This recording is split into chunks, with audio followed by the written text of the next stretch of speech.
Bulletin का आगाज अहम खबर के साथ साइफर केस के हवाले से आपको बताएं कि चेयरमैन पीटीआई के जुडिशल रिमांड में 14 रोज की तौसीह कर दी गई है। चेयरमैन पीटीआई को 26 सितंबर को दोबारा पेश किया जाएगा। ऑफिशियल सीक्रेट एक्ट अदालत के जज अबुल हसनात जुल्करनैन ने अटक जेल में समाअत की है। तफसीलात क्या है ये बताएंगे हसीब मलिक। हसीब, आगाह कीजिए।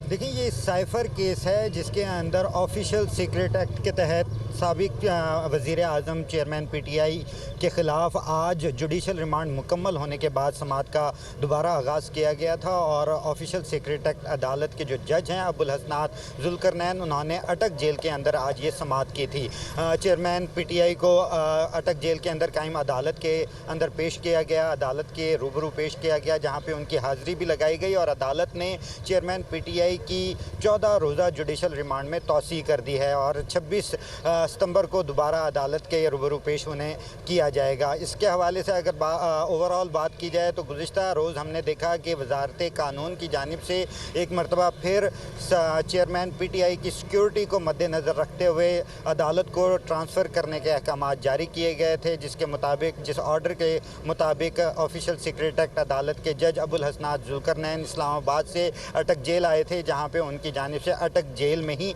समाअत की गई थी। चेयरमैन पीटीआई के जो वकला थे वो अदालत के रूबरू पेश हुए थे और एफआईए का जो स्टाफ था वो भी अदालत में पेश हुआ था। अदालत ने आज 14 रोज़ा जुडिशल रिमांड मुकम्मल होने के बाद दोबारा से चेयरमैन पीटीआई को अटक जेल के अंदर पेश किया गया था अबुल हसनात जुल्करनैन की अदालत में, जहाँ पे मज़ीद 14 रोज़ का जुडिशल रिमांड में तौसीह कर दी गई है। ओवरऑल अगर सिक्योरिटी के हवाले से बात की जाए तो अटक जेल के जो है एंट्रेंस से काफ़ी रास्ते पे ही 500 मीटर के फासले पर ही बाकायदा तौर पे ब्लॉकर्स से रास्ता बंद किया गया है। गैर मुतल्लिका अफराद को जाने की आगे इजाज़त नहीं दी गई। इसके साथ साथ जो चेयरमैन पीटीआई की वकला थे, लीगल टीम थी, तकरीबन 9 वकला थे जो कि अटक जेल के अंदर गए थे, जहाँ पे उनकी समाअत हुई है और जो जज हैं ऑफिशियल सीक्रेट एक्ट अदालत के, वो समाअत के बाद अटक जेल से रवाना भी हो चुके हैं। लेकिन चेयरमैन पीटीआई की जो लीगल टीम है, वकला हैं, वो इस वक्त भी अटक जेल के अंदर मौजूद हैं, जहाँ पे ज़राए का ये कहना है कि वो चेयरमैन पीटीआई से मुलाकात करेंगे और लीगल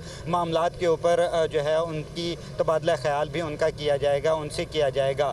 तो आपसे कुछ देर बाद चेयरमैन आगाह कर रहे थे, बहुत शुक्रिया आपका। साइफर केस में शाह महमूद कुरैशी के जुडिशल रिमांड में 26 सितंबर तक तौसीह कर दी गई है। ऑफिशियल सीक्रेट खुसूसी अदालत के जज अबुल हसनात जुल्करनैन ने तौसीह की है। तफसीलात जानते हैं नुमाइंदा अवैस अब्बासी से। जी अवैस, बताइए कि इस हवाले से आपके पास क्या तफसीलात हैं?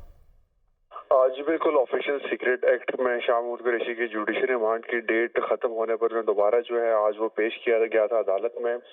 स्पेशल ड्यूटी जज अबुल हसनात मोहम्मद जुल्करनैन ने जो इस केस की समाअत की गई, इस समाअत के बाद जो है शाह महमूद कुरैशी की जुडिशल रिमांड में 26 सितंबर तक तौसीह कर दी गई। शाह महमूद कुरैशी को हथकड़ियाँ लगा कर जो अदालत में जज साहब के सामने पेश किया गया था, जिस पर जज अबुल हसनात जुल्करनैन ने जो उनकी समाअत की और उसके बाद जो है शाह महमूद कुरैशी की जुडिशल रिमांड में 26 सितंबर तक की तौसीह कर दी गई अदालत की जानिब से।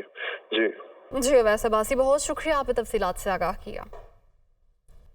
साबिक वज़ीर आज़म शहबाज शरीफ का कहना है कि नवाज शरीफ 21 अक्टूबर को पाकिस्तान आएंगे। कायद नून लीग की आमद पर फकीदुल मिसाल इस्तकबाल किया जाएगा। 2018 का झरलू इलेक्शन ना होता तो मुल्क आज बहुत आगे होता। अब आम इंतखाबात कराना इलेक्शन कमीशन का काम है। वो लंदन में नवाज शरीफ समेत दीगर रहनुमाओं के साथ मीडिया से गुफ्तगू कर रहे थे। 21 अक्टूबर को मियां नवाज शरीफ पाकिस्तान तशरीफ ला रहे हैं और पूरा पाकिस्तान उनका फकीदुल मिसाल इस्तकबाल करेगा। पूरा पाकिस्तान इंशाअल्लाह मियां नवाज शरीफ की वापसी का मुंतजर है। शहबाज साहब, आप मियां साहब के साथ जाएंगे या पहले जा रहे हैं पाकिस्तान? नहीं, मैं तो अपने कायद को इंशाअल्लाह वहाँ रिसीव करूँ। दोबारा मईशत और मुल्क उसी तरह तरक्की करेगा जहाँ पर मियां नवाज शरीफ ने पाकिस्तान को 2017 में छोड़ा था, जब एक झूठे और बेबुनियाद मुकदमे में एक साजिश के तहत उनको इक़्तिदार से महरूम किया गया।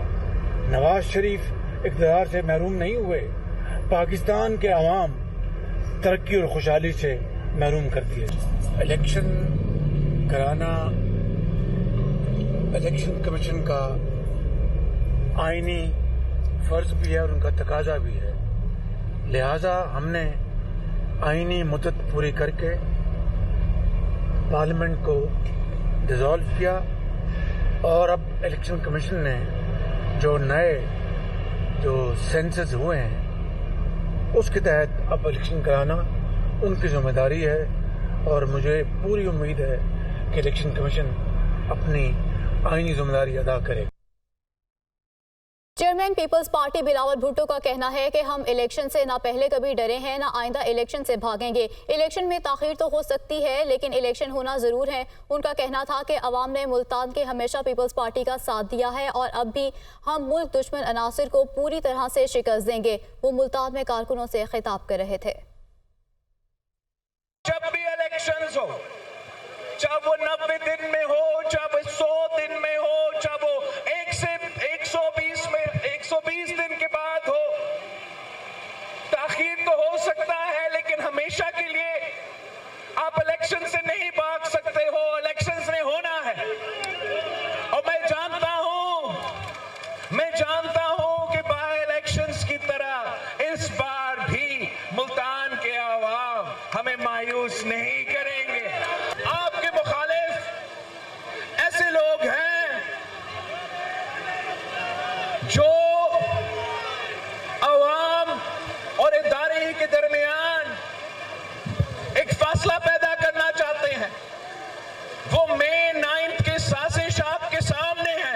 इंशाअल्लाह ताला हम साथ मिलके ना सिर्फ मुल्तान में उनको हरवाएंगे मगर जगह जगह इनका मुकाबला करेंगे।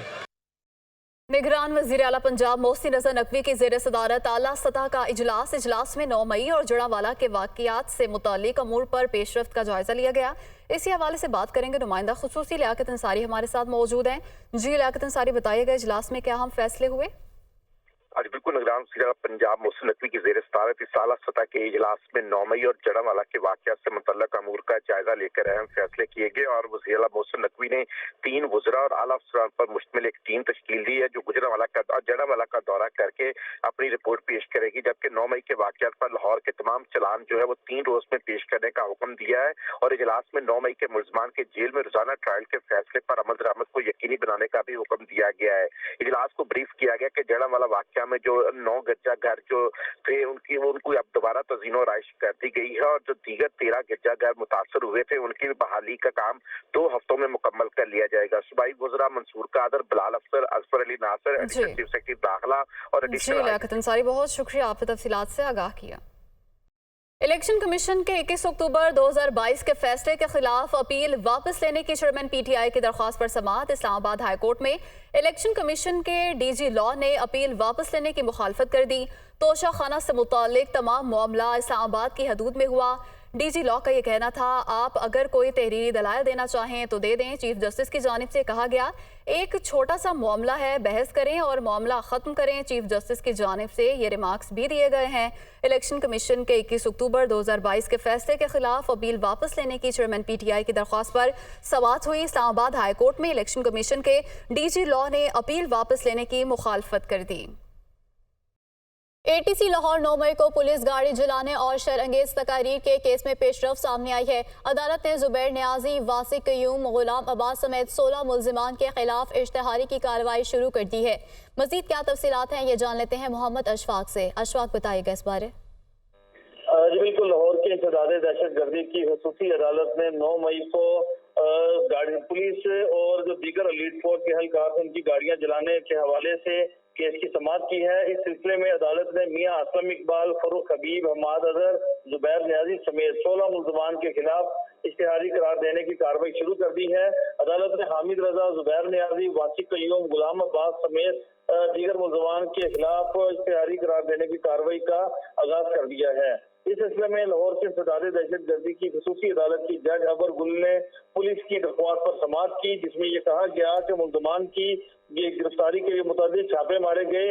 मुल्जिमान गिरफ्तारी के खौफ से दानिस्ता तौर पर छुप गए हैं, लिहाजा इन्हें इश्तिहारी करार दिया जाए। जी ठीक है अशफाक, बहुत शुक्रिया आपका। इंटरबैंक में डॉलर की कीमत में ₹1.29 की कमी हुई है। इंटरबैंक में डॉलर 298 रुपये 60 पैसे पर ट्रेड कर रहा है। इंटरबैंक में डॉलर की कीमत में बुलंद तरीन सतह से 8 रुपये 50 पैसे की कमी हुई है। तफसीलात क्या हैं ये बताएंगे head of business desk Haris Zameer. Haris, आगाह कीजिए। मतलब जो लास्ट वीक से ये ट्रेंड कंटिन्यू है, जब से ये क्रैकडाउन शुरू हुआ है और हुंडी हवाला के जरिए जो पैसे बाहर भेजे थे उनके लिए एक सख्त एक्शन लिया जा रहा है। उसके साथ साथ जो एक्सचेंज कंपनीज में नए कवानीन आए तो उसके असरात आ रहे हैं। और प्लस अब जो है, क्योंकि जो गैप जो था ओपन मार्केट और इंटरबैंक के दरमियान तकरीबन 30 रुपए का फर्क था, वो कम हो गया। तो उम्मीद की जा रही है और उसके साथ उम्मीद के साथ साथ ये भी कि एक्सपोर्टर्स जो हैं और रेमिटेंसेस बढ़ने का इम्कान है, तो इसमें इजाफा भी हुआ है और तकरीबन 20 से 25 मिलियन डॉलर रोजाना जो है वो एक्सपोर्टर्स के पैसे जो हैं वो रिट्रीव हो रहे हैं। तो लगता है ये कि ट्रेंड कंटिन्यू रहेगा और इसी तरह से जो है रुपए में थोड़ी जो है वो रिकवरी हम देख सकते हैं मजीद आने वाले दिनों में। आने वाले दिनों में मजीद कमी देखते हैं। हारिस, बहुत शुक्रिया आपका। चीनी की कीमत में कमी के समरात आवाम तक नहीं पहुंच सके हैं। फैसलाबाद में होलसेल की सतह पर चीनी की कीमत कम हो गई, मगर परचून की दुकानों पर ताहाल 180 रुपये फी किलो तक फरोख्त की जा रही है। मजीद क्या तफसीलात हैं ये जान लेते हैं बिलाल अहमद से। बिल्कुल, देखें, हुकूमत की जानिब से जो इक़दाम उठाए गए हैं उसके बाद चीनी की कीमतों में हमें कमी आती तो नज़र आ रही है, लेकिन अभी तक जो असल असरात हैं कमी के वो आवाम तक हमें पहुंचते हुए नज़र नहीं आ रहे। जो होलसेल मार्केट है वहाँ पे चीनी की कीमत खासी कम हो गई है। 9400 से 9600 रुपये तक 50 किलो का बैग जो है वो फ़रोख्त किया जा रहा था। इस टाइम उसकी कीमत जो है वो तकरीबन 8200 से 8400 रुपये तक आ गई है। लेकिन मोहल्लों के अंदर जो दुकानें छोटी हैं वहाँ पर अभी तक चीनी का जो है वो रेट हमें ज़्यादा नज़र आ रहा है। इस वक्त जो है वो एक दुकान के ऊपर मैं मौजूद हूँ, यहाँ पर चीनी 165 रुपये दी जा रही है। इसी तरह और दुकानों से पता किया है वहाँ पे 180 रुपये तक भी कहीं चीनी फरोख्त की जा रही है। तो शहरियों को इस हवाले से जो है वो परेशानी का सामना है। कुछ शहरी मेरे साथ मौजूद हैं, उनसे बात करते हैं कि उनको किन मुश्किलात का सामना करना पड़ रहा है। चीनी घरेलू ज़रूरत की चीज़ है, ठीक है। अब ये भी पहुँच से बाहर जाती जा रही है, ठीक है। इस वक्त 165 से 180 के दरमियान रेट इसके मुख्तलिफ जगह पे चल रहे हैं।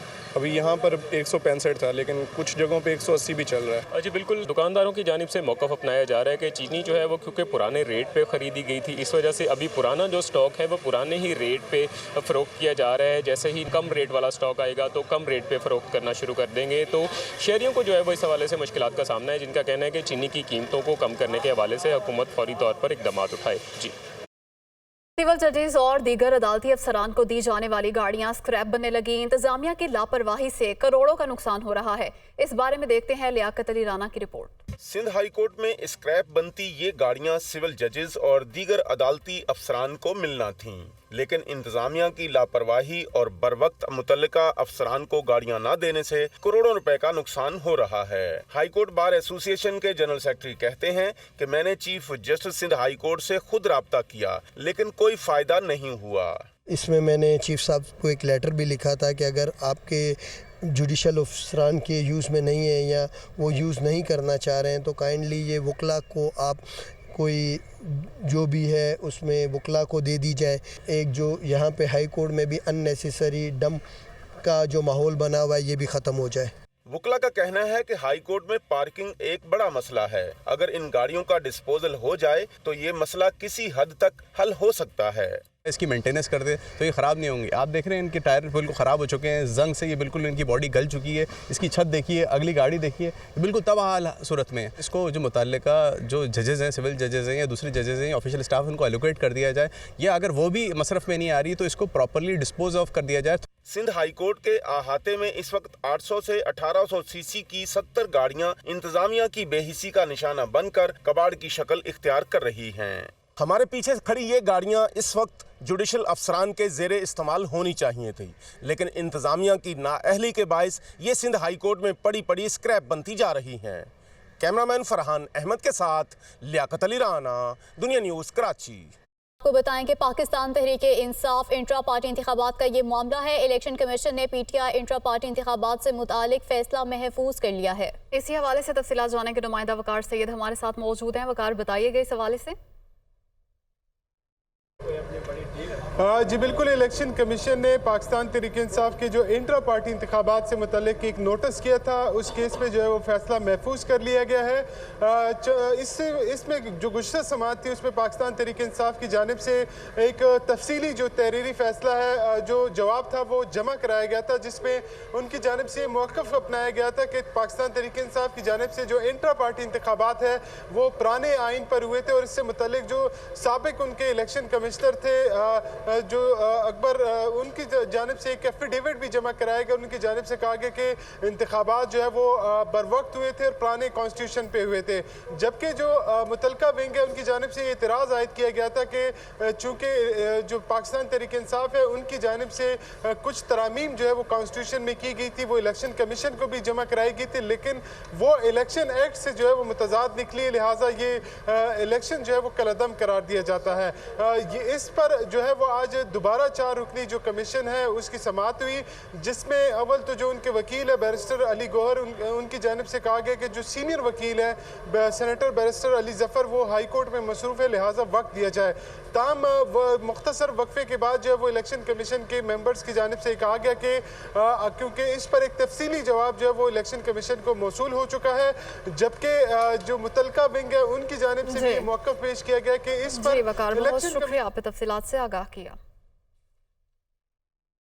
इलेक्शन कमीशन के 21 अक्टूबर 2022 के फैसले के खिलाफ अपील वापस लेने के चेयरमैन पीटीआई की दरख्वास्त पर समाअत। इस्लामाबाद हाई कोर्ट ने इलेक्शन कमीशन के फैसले के खिलाफ अपील वापस लेने की दरख्वास्त पर फैसला महफूज कर लिया।